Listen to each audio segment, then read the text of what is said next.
He was 8 years old when he first understood what hunger really meant. Not the kind that comes before dinner, but the kind that keeps you awake at night, staring at a cracked ceiling in a freezing apartment in Toronto. His mother worked double shifts, yet there were nights when even bread felt like a luxury. At school, he wore the same faded sweater every winter, pretending he wasn't cold while other kids laughed about ski trips and summer vacations. He learned early how to stay quiet, how to hide embarrassment behind a forced smile. But inside him, something was growing, not anger, not jealousy, but a silent promise. A promise that one day, this would change. And what he did next would shock everyone who ever doubted him. By the time he turned 12, he had already seen more struggle than most adults. While other kids played video games, he helped his mother carry groceries up 3 flights of stairs. He noticed how she hid unpaid bills inside a kitchen drawer, thinking he wouldn't understand. But he understood everything. He saw the exhaustion in her posture. He heard the quiet sighs late at night. And instead of feeling sorry for himself, he made a decision. If money was the problem, he would learn how money worked. He started spending hours at the public library, reading about business, investments, and entrepreneurs who built empires from nothing. He didn't just read, he studied.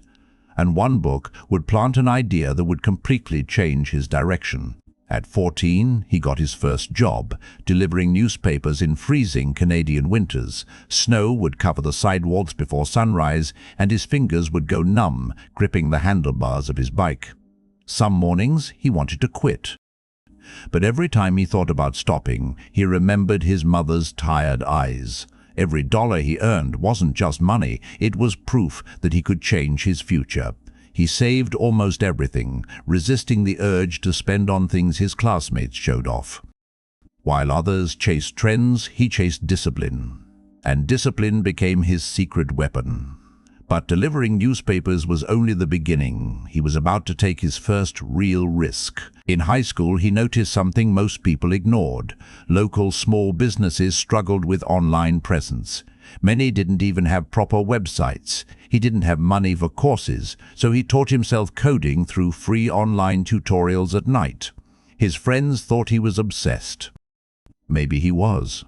But obsession built skill. Within months, he designed his first website for a small bakery for a fraction of what agencies charged. When the bakery's sales increased, word spread. Suddenly, this quiet boy from a poor neighborhood was getting calls from real business owners. He wasn't just earning money anymore, he was building value.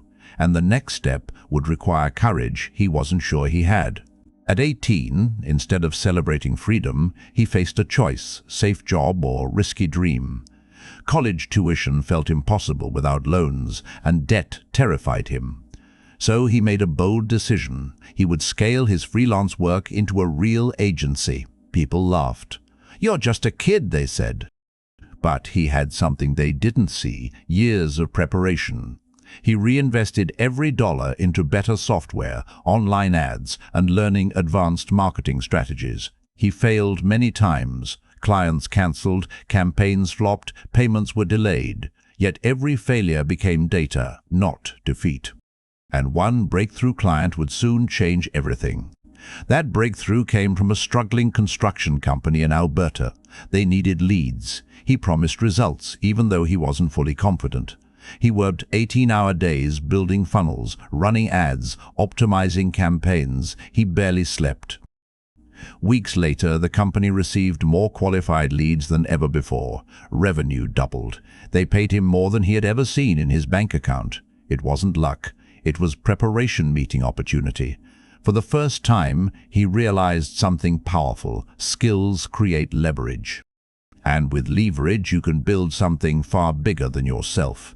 But success would soon test his character in ways poverty never did. Money started coming in consistently. He moved his mother into a better apartment, warm, clean, safe. The day she saw her own bedroom with sunlight pouring through wide windows, she cried. He didn't. He just stood there quietly, knowing the promise he made at 8 years old was slowly becoming real. But comfort can weaken ambition. He felt it creeping in, the temptation to slow down, to enjoy, to relax. Instead, he doubled his standards. He studied leadership, hired a small team, and began building systems. Because he understood something critical: income can disappear, but structure builds empires, and soon he would aim even higher. Scaling wasn't easy. Managing people was harder than managing money. Some employees lacked discipline, some projects failed, cash flow tightened. For the first time since childhood, he felt fear again, not of hunger, but of losing everything he built. Yet this time he was different. Instead of reacting emotionally, he analyzed problems logically. He cut unnecessary expenses, rebuilt the team, focused on high-value clients. He learned that real growth demands uncomfortable decisions, and those decisions would soon position him for a leap no one expected. By 25, his agency crossed its first million in revenue. Not profit, revenue.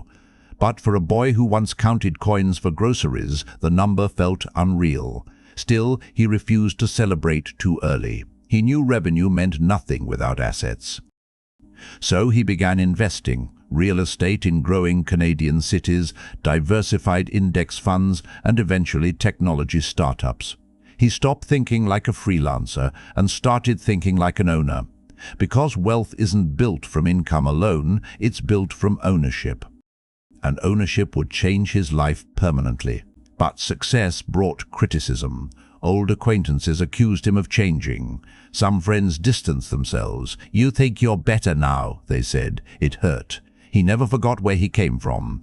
But he understood something painful: growth creates distance. Not everyone can travel the same path.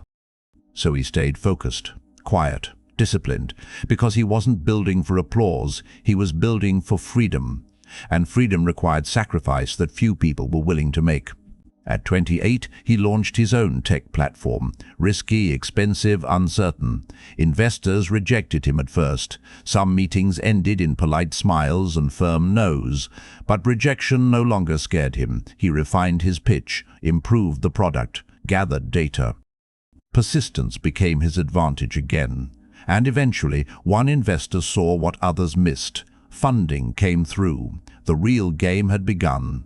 The platform scaled faster than expected. Businesses adopted it nationwide. Revenue multiplied. For the first time in his life, his net worth crossed 8 figures.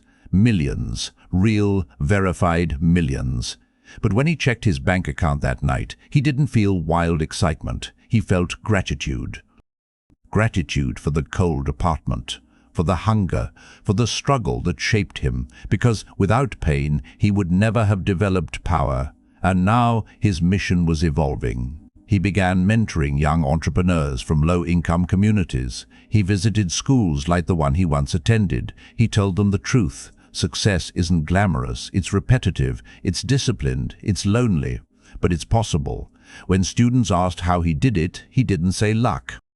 He said habits, because habits changed his destiny long before money did, and those habits could change theirs too. He invested in affordable housing projects, remembering what unstable rent felt like. He funded scholarships quietly, without press releases. Wealth to him wasn't about showing, it was about solving. The boy who once felt powerless now had leverage to create stability for others. And that shift from survival to impact became his proudest achievement. Looking back, he realized the biggest turning point wasn't landing a big client or raising capital. It was the moment he decided not to blame anyone, not the economy, not his background, not his circumstances. Responsibility became his foundation, and responsibility gave him control. Because the day you take ownership is the day your life changes direction. There were nights he doubted himself, nights he feared losing momentum.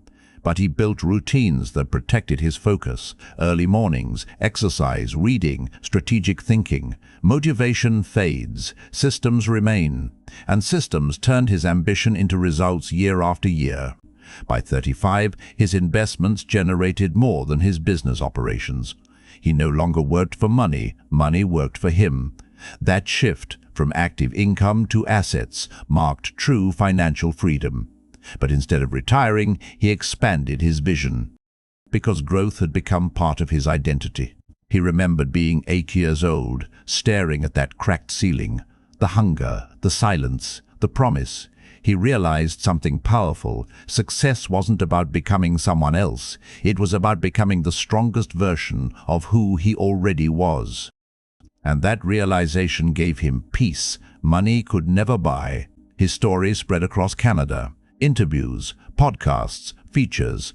But headlines never captured the truth. The truth was simple. Discipline over time beats talent without direction. Small, consistent actions built millions. And if he could do it, starting with nothing but belief, then what excuse remains? Today, when people call him self-made, he smiles quietly, because they don't see the cold mornings, the silent sacrifices, the invisible discipline. He built millions, yes, but more importantly, he built character, and character built everything else. So if you're watching this from a small room, feeling behind in life, remember this: your beginning does not decide your ending, your decisions do, and the next decision you make might change everything.